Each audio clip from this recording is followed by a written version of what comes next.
The AA Daily Reflections for April 5th, entitled True Brotherhood. We have not once sought to be one in a family, to be a friend among friends, to be a worker among workers, to be a useful member of society. Always we tried to struggle to the top of the heap or to hide underneath it. This self-centered behavior blocked a partnership relation with any one of those about us. Of true brotherhood, we had small comprehension. This one's gonna be a good one. There we go. That's from the 12 and 12, page 53. This message contained in step 4 was the first one I heard loud and clear. I hadn't seen myself in print before. Prior to my coming into AA, I knew of no place that could teach me how to become a person among persons.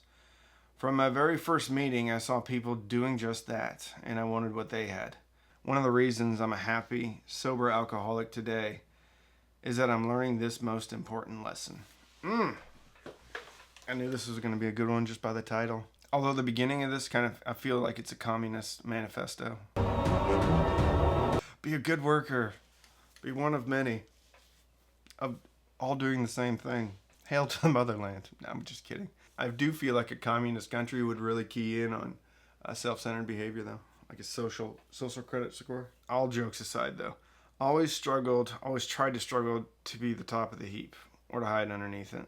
I was always struggling to be the top or the best or the most insane, most intense amongst any of my peer group. And that's because I mentioned it before in yesterday's daily reflection or the day before, that I've always, felt very insecure inside and not important, that I didn't matter, and the only way I was going to matter is if I stood out from the crowd.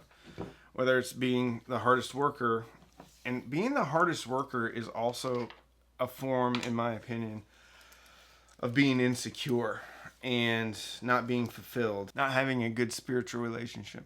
Don't get me wrong, I think people should work hard, really hard. I think people should work crazy hard and crazy hours, but I don't think the motivation should be about achievement or validation. I think if you are going to work crazy hours and work crazy hard, you need to peel the onion back and make sure that it's not for external validation, because I've always had that issue. But if you still want to work hard and you have, good motives behind it, I think it's fine.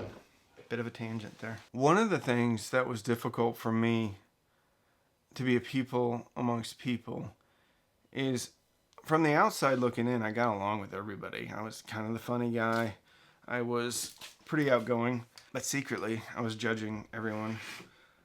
Secretly I was using that as validation too, because if everybody liked me, then I must be doing something right. One of the things that one of my sponsors in Pensacola told me, and I had many sponsors in Pensacola because I kept relapsing. One of the things a guy named Mike Floundlacker told me, call him Flounder. He told me, Randy, you're just a garden variety drunk. And I was like, how dare you? I'm a special drunk. Don't you know what I've been through? Don't you know who I am? But even within Alcoholics Anonymous, I thought I was a special case.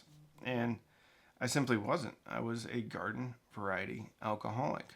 My story was pretty much everybody else's story. And I think that screams to being self-centered. It's thinking that I'm special. I've never heard it put this way. I know I've read this in the 12 and 12, but this self-centered behavior blocked a partnership relation with any one of those about us. What I'm hearing is I can't have a healthy relationship with anybody if I'm just thinking about myself. I don't think my self-centeredness really manifested itself in overt behavior, but definitely emotional. I put a lot of responsibility on whatever poor girl I was dating at the time to validate me. And then she was doing something wrong if she wasn't acting right. Of true brotherhood, we had small comprehension. I love the camaraderie of the program, and I was in the military, and then I was played sports a lot with the same team for a long time.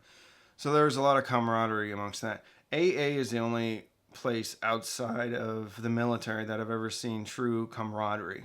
And a point I made one time was, even though I didn't like everyone that I served with on the submarine, if we pulled in and somebody was giving them a hard time, I would be the first to run to defend them, even if I didn't like them. And I feel the same way about AA. We may not like everyone in AA, but if someone was coming down on them, I think you would be surprised to see the people that would, run to help them or to their rescue. I knew of no place that could teach me how to become a person among persons. The great equalizer is being a drunk. The great equalizer is fighting the disease. And when you have that same adversity just hanging in the back, when you have a group of people and no one's doing it perfectly, and to do it, you have to put forth effort. So everybody there is fighting the same thing. Everyone there is putting forth some sort of effort. That, for me, that brings down my status quite a bit. Sometimes I look around the room and I see, I don't know, there's 20 people in there.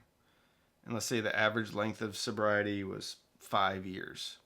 So there's 100 years of experience in there because we all face different things. And we all have a bit of a different application of the program. And I'm still a bit of a judgy person, but when I'm in a meeting and somebody that I don't particularly like says something that just really hits me between the eyes and in the heart, it's a really cool experience because my character defect is to be judgy and think I'm better or not like somebody because how they speak, or I think they're arrogant or whatever. But when I hear that, it just totally reframes the way I look at that person and reframes the way I look at people in general. I just remember, oh yeah, maybe I should be not judgy, and maybe everybody has something to offer, and maybe I don't always know what's the best for me or who the best is for me.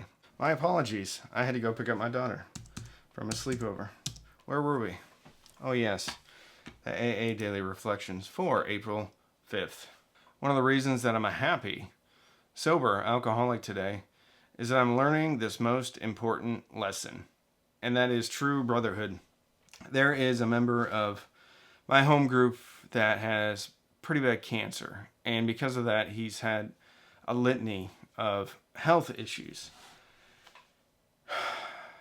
And so today I sent a couple of text messages to see if we could take a meeting to him. And for me, this is a bit of a litmus test about where I'm at in my program. Let's be honest, I'm super selfish still, and I go to meetings so that I can feel better.